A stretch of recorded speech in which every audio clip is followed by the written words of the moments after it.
Hello everyone, this is Nalini Vad, your chemistry teacher, back with the new video with the new chapter that is polymers. बच्चे chapter बहुत easy है, 4 marks का है, short very short type questions इसी chapters में से होंगे. Again memorising skills use होंगी यहाँ पे, कुछ कंसेप्ट्स भी हैं. तो let us start. What are polymers? So polymers, अगर हम पॉलीमर की बात करते हैं तो पॉली मतलब many and mer are the structure unit. So polymers are the compounds जिसमें there are so many structural units.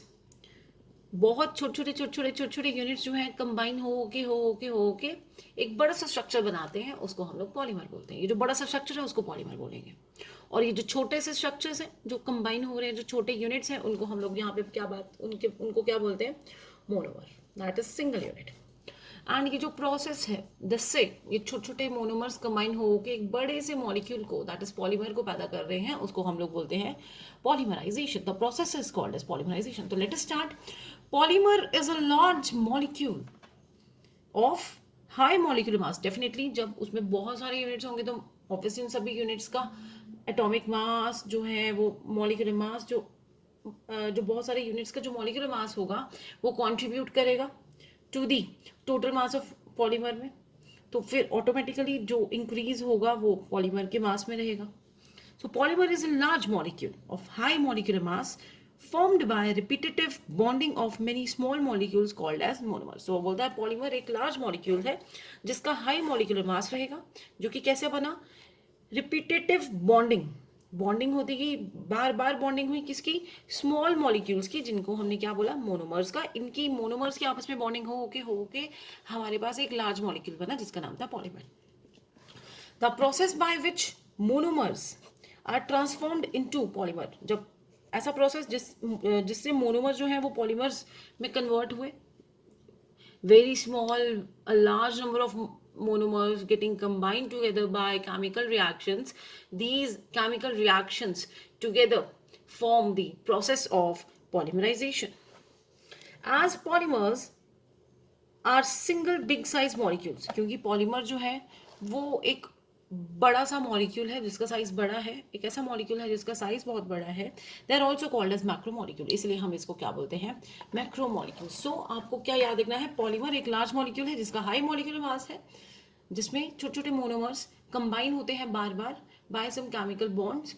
And ये जो प्रोसेस है जिसकी वजह से उनके बीच में बॉन्डिंग हो रही है, इसको हम पॉलीमराइजेशन बोल रहे हैं. एंड ये जो आपका पॉलीमर है ये एक बड़ा it is a single big size molecule. बड़ा साइज होने की वजह से हम इसको मैक्रो मॉलिक्यूल भी बोलते हैं. Now types of polymer.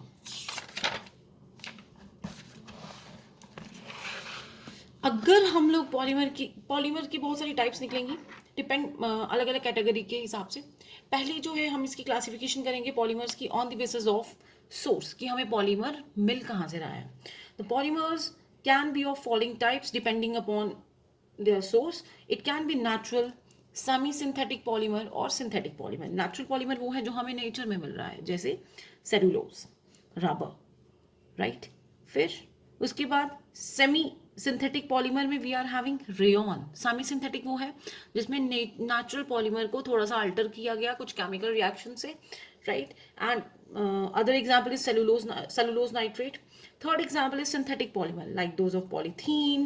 Synthetic fibers such as nylon 6,6, that is जिसको nylon 66 भी बहुत बार बोलते हैं, लेकिन it is nylon 6,6 या nylon 6,6.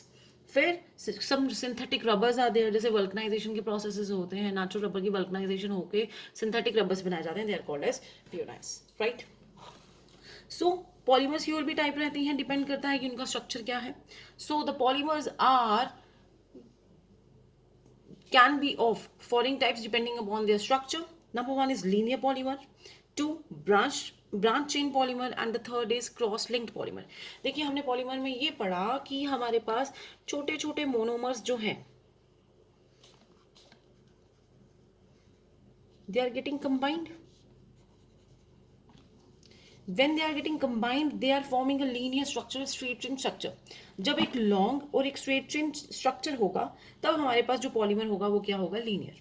राइट। इसमें हमारे पास स्ट्रेट चेन्स होंगे सिंपली। इसमें we are having high density, it is not HD, it is high density polymer and PVC. These are the examples of linear polymer. In branch chain polymer हमारे पास linear chains तो होंगी, उनकी further branching हुई होगी। We are having some linear chains, जैसे ये monomer, ये दूसरा मोनोमर, ये तीसरा मोनोमर, इनकी कुछ ब्रांचेस निकली हुई होगी, राइट। एंड इसकी एग्जांपल है हमारे पास polythene. The third case is cross linked और network polymer. What is there? इसमें हमारे पास लीनियर चेन्स होंगी, अगेन मोनोमर की लीनियर चेन्स, एंड इनके in between strong covalent bonds बनेंगे, जिसकी वजह से वहां पे क्रॉस लिंकेज स्टेब्लिश हो जाएगी। So the name is that is the cross linked polymer.